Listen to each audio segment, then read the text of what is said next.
Orang yang merancang pemutus sirkuit ini benar-benar jenius. Pemutus sirkuit, yang biasa kita sebut sebagai air switch.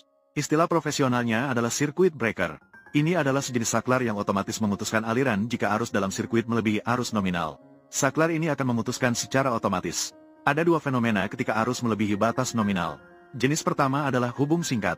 Ketika kawat netral terhubung langsung dengan kawat fase karena beberapa alasan, maka akan terjadi fenomena hubung singkat. Pada saat itu, arus dalam sirkuit sangat besar. Ini sangat mudah menyebabkan kerusakan listrik atau memicu kebakaran. Yang kedua adalah overloading. Penyebabnya biasanya karena terlalu banyak perangkat yang bekerja sekaligus dalam sirkuit. Arus dalam garis melewati nilai nominal. Pada saat itu, sirkuit akan memanas dan juga dapat memicu kebakaran. Lalu, bagaimana pemutus sirkuit dapat mencegah kedua fenomena ini? Mari kita lihat prinsip kerja pemutus sirkuit. Pertama, mari kita lihat struktur dasarnya. Pertama adalah bimetal ini. Fungsi spesifiknya akan kita lihat nanti. Selanjutnya adalah inti dari pemutus sirkuit, yaitu tidak ada padanan langsung. Yang ketiga adalah kumparan elektromagnetik dan mekanisme pemicu mekanis.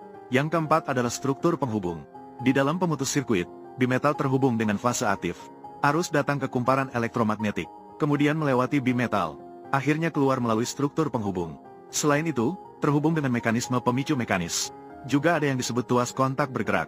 Itu bertanggung jawab untuk menghubungkan dan memutuskan sirkuit. Ketika arus sampai di kumparan, akan muncul medan magnet di sekitarnya. Karena arus ini adalah arus bolak-balik, jadi arah medan magnet ini, pada dasarnya juga terus berubah. Di tengah kumparan terdapat sebuah batang piston yang terbuat dari bahan ferromagnetik. Jadi secara normal, di bawah pengaruh medan magnet, batang piston akan bergerak maju mundur seperti ini. Namun dalam kondisi arus normal, gaya yang diterapkan medan magnet pada batang piston tidak cukup untuk mengatasi tegangan pegas. Jadi batang piston tidak akan bergerak. Namun dalam kondisi pendekatan sirkuit, arus dalam sirkuit akan melonjak hingga 100 kali lipat dari nilai normal dalam sekejap. Dengan demikian, medan magnet yang dihasilkan oleh kumparan juga akan menjadi lebih kuat dalam sekejap. Gaya yang diterapkan pada batang piston juga akan diperbesar berkali-kali. Ini cukup untuk mengatasi batasan pegas pada batang piston. Jadi batang piston bergerak, dan mengaktifkan mekanisme pemicu mekanis di sampingnya. Akhirnya memutuskan arus dalam sirkuit. Ini belum selesai, karena arus tiba-tiba terputus. Resistansi titik kontak ini akan meningkat dengan cepat. Hasilnya, suhu di sini terus naik. Juga karena pada saat terputus, jarak kontak sangat kecil. Medan listrik antara keduanya sangat tinggi. Di bawah pengaruh suhu tinggi dan medan listrik yang kuat, elektron dari katoda akan diterbangkan ke anoda dengan sangat cepat. Dalam proses ini, elektron terus bertabrakan dengan molekul udara, akhirnya menghasilkan busur listrik. Suhu busur listrik sangat tinggi. Beberapa ribu derajat Celcius adalah hal yang biasa. Ini sangat mudah merusak perangkat listrik atau menyebabkan kebakaran. Untuk mengatasi masalah ini, pemadam busur api pemutus sirkuit dapat muncul. Pemutus sirkuit dengan pemadam busur api yang umum, terdiri dari beberapa lembar yang saling diisolasi. Dengan jarak tidak lebih dari 2 cm, terdiri dari pelat baja yang memiliki lekukan. Mereka dipasang bersama dengan mineral isolasi.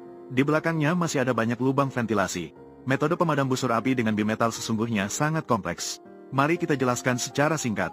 Medan magnet yang dihasilkan oleh bimetal akan menghasilkan daya tarik terhadap busur api. Ia akan menarik busur api ke dalam pemadam busur api, lalu memisahkannya menjadi beberapa bagian kecil. Berdasarkan efek nol arus dari busur api, saat busur api melepaskan daya, salah satu ujung efek nol arus menarik sejumlah besar ion positif. Begitu tegangan turun melewati nol dan berbalik, kutub negatif menjadi kutub positif. Wilayah ion positif akan terbentuk sekitar tegangan balik sekitar 150 volt hingga 250 volt. Jika pemadam busur api dirancang menjadi 9 slot, setelah busur listrik diperkenalkan, itu dibagi menjadi 10 bagian. Setiap bagian memiliki satu kutub. Jika dihubungkan seri, akan ada tekanan balik lebih dari 1500 volt. Ketika medan listrik eksternal di bawah nilai ini, busur listrik akan padam. Inilah prinsip kerja pemutus sirkuit untuk mencegah keadaan hubung singkat. Terakhir, mari kita lihat tentang kelebihan beban. Sebenarnya di dalam aplikasi TikTok pilihan, ada banyak video serupa. Tidak hanya banyak dan berkualitas tinggi, tetapi juga beragam. Yang lebih baik adalah ada fitur penutupan waktu. Jika mendengarkan meditasi di dalamnya, kemudian atur waktu, maka kamu akan menemukan bahwa tidur itu sangat nyaman. Pada saat itu, arus dalam sirkuit juga akan meningkat, tetapi tidak akan se-ekstrim hubung singkat. Medan magnet yang dihasilkan oleh arus yang meningkat ini masih tidak cukup untuk mengatasi ketegangan pegas. Jadi saat ini, mekanisme ini tidak efektif terhadap kelebihan beban. Untuk menyelesaikan masalah ini, bimetal dapat dimanfaatkan. Itu terbuat dari dua keping logam yang memiliki koefisien muai panas yang berbeda. Jadi begitu keduanya dipanaskan, keseluruhan akan membengkok ke arah sisi dengan koefisien muai panas yang lebih rendah. Ketika sirkuit kelebihan beban, arus mengalir melalui bimetal. Panas yang dihasilkan menyebabkan ia membengkok. Kait yang terhubung dengannya Ini akan memicu mekanis yang telah disebutkan sebelumnya. Dengan demikian memutuskan sirkuit. Perlu dicatat bahwa hubung singkat jauh lebih serius daripada kelebihan beban. Jadi pemutusan arus karena hubung singkat sering terjadi dalam hitungan milidetik.